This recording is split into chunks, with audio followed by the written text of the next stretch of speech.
It was a chilly autumn evening in Seattle when Emily first noticed something wasn't quite right. She was sitting by the window, wrapped in her favorite grey sweater, waiting for Adam to come home.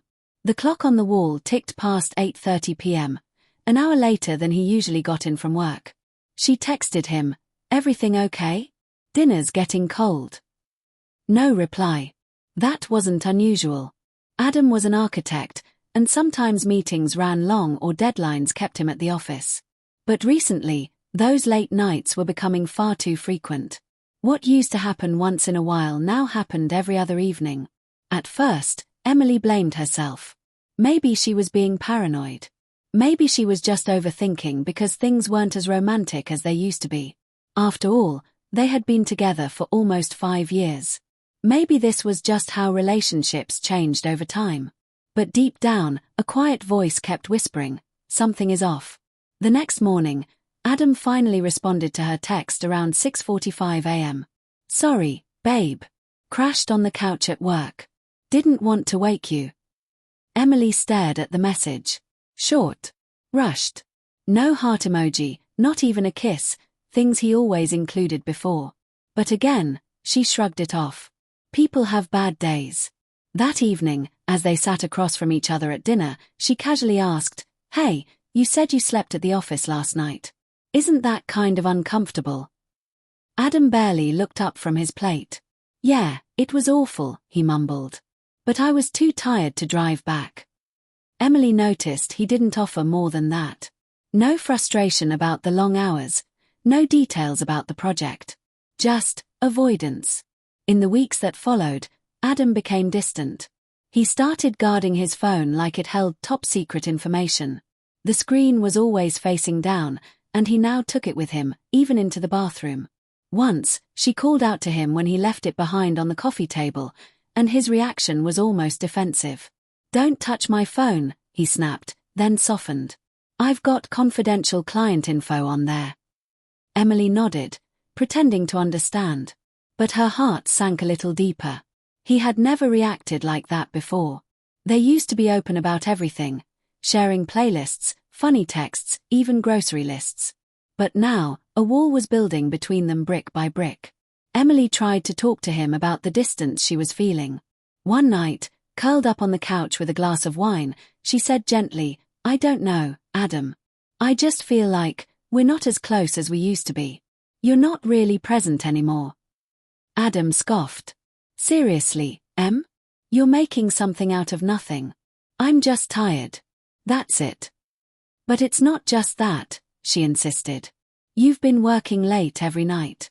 You hardly touch me anymore. You flinch when I ask simple questions." He stood up abruptly. "I can't deal with this drama right now," he said and walked out of the room. That night, Emily cried herself to sleep. Over time, the excuses piled up. Every plan they made got cancelled last minute. Work dinners, sudden out-of-town meetings, emergency phone calls, there was always something. But Emily noticed something else too. Her instincts started kicking in. One Saturday morning, Adam claimed he had to meet a client at a downtown cafe. Emily, curious and honestly hoping to surprise him with his favorite latte, decided to drop by. But when she got there, Adam was nowhere to be seen. She waited outside the cafe for 40 minutes, pretending to read a magazine on her phone. Eventually, she gave up and went back home. Later that day, Adam returned with a paper bag and a big smile. Client lunch turned into a coffee brainstorming session. "Productive day," he said. Emily didn't say a word. She just stared at the bag in his hand.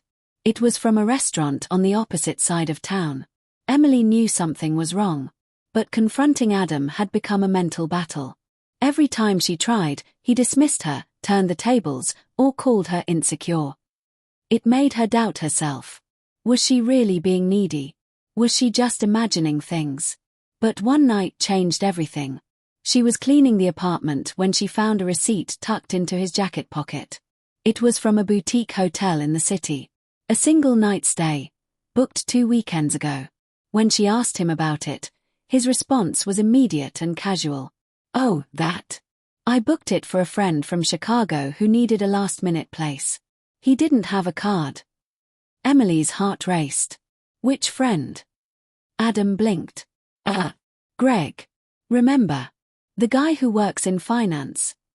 She knew Greg. And he lived in Portland. Still, she didn't say anything. But this time, she saved the receipt. That night, Emily couldn't sleep. She sat in bed and replayed the last few months in her head. The lies, the missing hours, the way her name had slowly disappeared from his tone. It all pointed in one direction. He was hiding something. Whether it was another relationship or a double life, she wasn't sure, but she knew one thing. This was not love anymore. She opened her laptop and began writing. Not a letter to Adam, but a letter to herself. A reminder that she deserved honesty. That love should feel safe. That a partner shouldn't make her feel like the enemy for simply seeking the truth. The next morning, she sat across from Adam and slid the receipt across the table.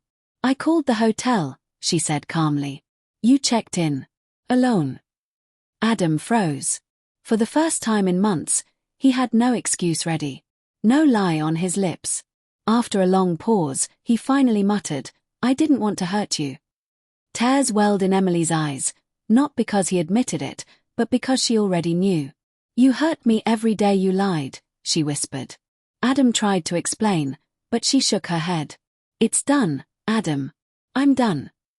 And just like that, Emily walked away.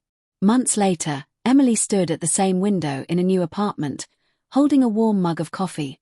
The city buzzed below, and the fall air had returned. She smiled, not because everything was perfect, but because she had stopped waiting for love to feel right. She now knew better. Sometimes, love ends quietly. Sometimes, truth hides in plain sight. But ignoring the signs doesn't protect your heart, it only delays the healing. And Emily had finally chosen herself.